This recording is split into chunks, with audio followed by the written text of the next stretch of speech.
한편 엔비디아 내부자들은 올해 들어서 총 7억 달러어치 약 1조 가까운 이상의 보유 주식을 매각을 했어요. 이것은 지난해 상반기 이후 가장 많은 양입니다. 오늘 엔비디아가 이렇게 급등을 하고 시가총액 1위에 올랐는데 제2의 엔비디아로 불리는 AMD는 반대로 2.38%나 급락을 했습니다.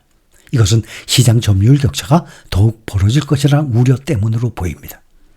최근 급등을 했던 브로드컴도 차익 실현 매물이 나오면서 1.44% 하락했습니다. 그러나 이외의 다른 반도체주들은 대부분 상승했습니다. 퀄컴과 TSMC도 각각 2.2%, 1.38% 올랐고 ASML도 1% 가까이 올랐고 세계 메모리 반도체 3위 마이크론도 3.8%나 급등했습니다. 반도체 설계회사의 팹리스로 불리는 ARM 8.63% 급등했습니다. 엔비디아가 3.5%대 급증을 하니까 대만의 TSMC도 1% 이상 상승해서 시가총액이 9,300억 달러를 돌파했습니다. 엔비디아는 설계만 하고 실제 제작은 대부분 대만의 TSMC가 하기 때문에 엔비디아와 TSMC의 주가는 커플링, 동조화되어 있습니다. TSMC는 전 거래일보다 1.38% 상승, 179.69달러를 기록했습니다. 이것은 사상 최고가예요. 이에 따라서 시가총액도 9,320억 달러로 늘어서 시가총액 1조 달러 돌파를 눈앞에 두고 있습니다.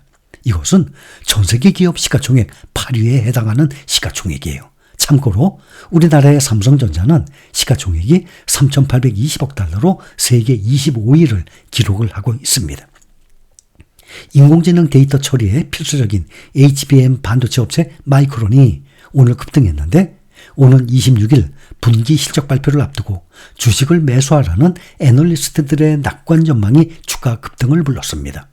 엔비디아가 AI 반도체 시장을 장악한 가운데 엔비디아의 AI 반도체 플랫폼의 대규모 데이터 처리를 위한 HBM이 반드시 필요해서 이를 공급하는 마이크론과 우리나라의 SK하이닉스가 메모리 반도체 업체 가운데 두드러진 성과를 나타내고 있습니다.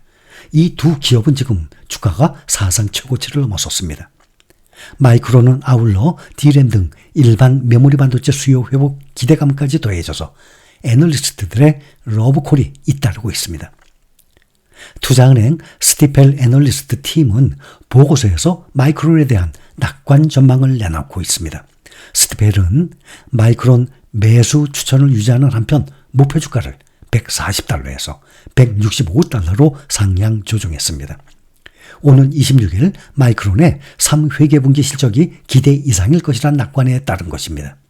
마이크론은 147.83달러로 마감해서 사상 최고 주가를 기록한 데 이어서 오늘도 또다시 급등을 하면서 사상 최고 기록을 다시 갈아치웠습니다. 웨드부시 증권도 낙관 대열에 동참했습니다. 웨드부시의 매트 브라이슨 애널리스트는 실적 상회 추천을 유지하고 마이크론 목표 주가는 130달러에서 170달러로 대폭 끌어올렸습니다. 웨드부시는 메모리 반도체가 올해와 내년 대부분 기간 초과 수요 상태를 보일 것이라고 예상했습니다. 웨드부시는 메모리 반도체 업체들이 그동안 신규 투자를 억제를 해왔던 터라 공급이 수요에 못 미치는 상황이 한동안 지속될 것으로 내다봤습니다. 마이크론 오늘 153.45달러로 올라서면서 사상 최고가를 경신했습니다. 세계 메모리 반도체 기업 3종목의 주가 상승률을 비교해보면 1년 동안 마이크론 129% 상승, 우리나라 SK하이닉스 104% 상승, 1년 동안에 2배 이상 올랐습니다. 두 종목이 또 사상 최고치를 넘어섰습니다. 그런데 삼성전자는 세계 메모리 반도체 1등 삼성전자는 반대로 12% 오르는데 그쳤고 또 더 길게 5년간의 주가 상승률 보더라도 마이크론은 362%, SK하이닉스가 256% 상승했는데 삼성전자는 75% 상승하는데 그쳤습니다. 5년 동안 마이크론은 주가가 4.6배 올랐고 SK하이닉스는 3.6배 올랐어요. 근데 그에 비해서 삼성전자는 2배가 안 되는 75%에 머무르고 있습니다. 금융사들이 대형 기술주 목표 주가를 상향 조정한 점도 주식시장 투자 심리를 유지하는 데 힘을 더했습니다. JP모건은 애플 목표 주가를 225달러에서 245달러로 올렸습니다. 웰스파고는 엔비디아 목표 주가를 125달러에서 155달러로 각각 높여 잡았습니다. 다만 매그니피센트 7 중에서 엔비디아를 제외한 다른 종목들은 하향 조정을 받았습니다. 어제는 다른 종목들이 빅테크주들 오르고 엔비디아가 떨어졌었는데 오늘은 엔비디아가 급등을 했죠. 애플과 알파벳은 1%씩 떨어졌어요. 메타도 1%대 떨어지고 아마존 0.6%대 떨어지고 테슬라 1.3%대 하락했습니다. 마이크로소프트도 0.4% 정도 내렸습니다. 지난해까지 전 세계 시가총액 1위를 달리던 애플, 최근 국내외 3중고를 겪으면서 올해 1분기 내내 주가가 정체 혹은 하락하는 모습을 보이고 있습니다. 경쟁 빅테크주들이 AI 사업에 몰두하던 수년간 자율주행 자동차 시장을 노리고 이종 사업에 매진을 하면서 경쟁력을 잃어버렸다는 게 전문가들의 평가입니다. 게다가 유럽과 미국에서 반독점 및 부당 공정 거래 행위 관련 문제가 터지고 미중 무역 분쟁으로 중국에서 보이지 않는 불매 운동이 일어나면서 시장 점유율을 뺏기고 있는 상황입니다. 마이크로소프트는 최근에 챗GPT를 만든 오픈 AI의 49% 대주주로 각광을 받으며 올해 주가가 약 20% 상승하는 모습을 보이고 있습니다. 마이크로소프트는 클라우드 서비스인 애저를 위해서 엔비디아의 AI 칩을 구매하고 있습니다. 마이크로소프트는 최근 AI 모델을 실행을 하도록 설계된 차세대 노트북인 코파일럿 플러스를 출시하기도 했습니다. 테슬라는 비스커가 결국 파산 시청을 단행하는 등 전기차 스타트업들의 파산이 이어지면서 전기차 산업 자체에 대한 우려가 커지면서 오늘 1.38% 하락했습니다.